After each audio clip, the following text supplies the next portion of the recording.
Ada nggak sih orang yang nggak kenal nasi Padang? Nasi Padang masih menjadi makanan favorit masyarakat Indonesia, bahkan mancanegara.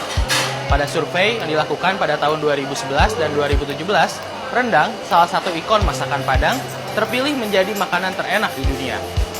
Seorang turis dari Norwegia bahkan membuat lagu cinta khusus untuk nasi Padang.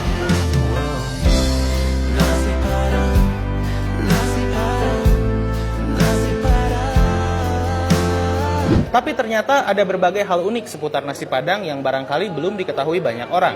Khusus bagi Anda, para penonton, BBC News Indonesia melakukan survei dan wawancara untuk menciptakan ini.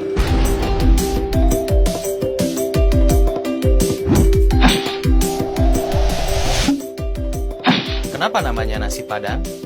Nasi Padang adalah sebutan untuk masakan khas Minangkabau, yang biasanya dijual di tempat-tempat khusus yang dikenal dengan nama rumah makan Padang. Dulu, rumah makan yang menjual masakan Minangkabau biasa disebut dengan lapau nasi, kedai nasi, los lambuang, atau karan. Namun, pada akhir tahun 60-an, setelah pemberontakan PRRI Perpesta, banyak orang Minangkabau mengganti identitas mereka karena mendapatkan perlakuan yang keras dan cenderung menindas dari pemerintah pusat. Salah satu caranya ialah mengganti nama etnik Minangkabau menjadi Padang. Kenapa rumah makan Padang ada di mana-mana? Sejarawan Minangkabau Gusti Asnan mengatakan bahwa persebaran rumah makan Padang terjadi secara masif pada akhir tahun 60-an dan awal tahun 70-an. Hal ini berkaitan dengan eksodus masyarakat Minangkabau setelah peristiwa PRRI. Waktu itu, hampir semua laki-laki Minang pandai memasak. Jadi, usaha yang paling gampang ya bikin rumah makan. Kenapa semua orang suka nasi Padang?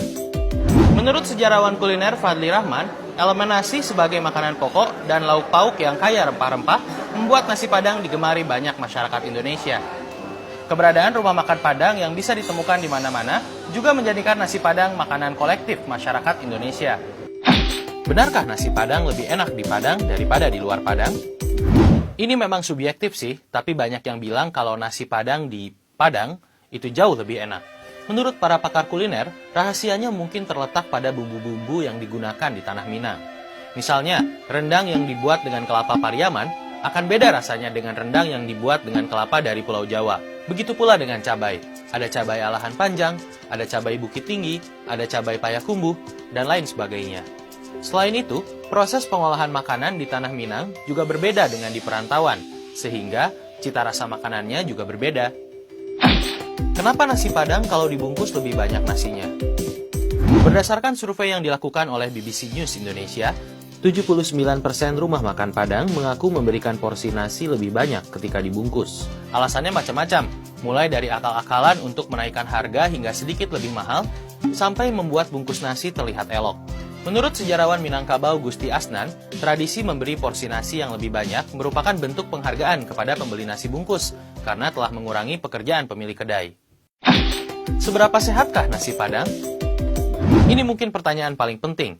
Dengan segala santan dan lemak yang terkandung di dalamnya, sebenarnya sehat nggak sih nasi Padang itu?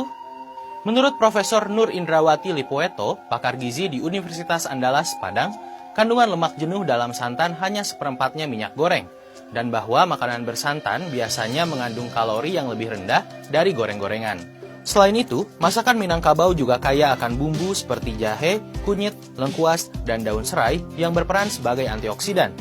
Antioksidan bisa membantu mengurangi risiko berbagai penyakit seperti penyakit jantung, stroke, hipertensi, diabetes, dan kanker. Tapi bukan berarti nasi Padang bisa mencegah diabetes atau penyakit jantung loh ya. Terakhir, bagi para penggemar nasi Padang, jangan lupa makan juga buah, sayuran, dan tentu saja olahraga. Supaya kita bisa makan enak dan tetap sehat.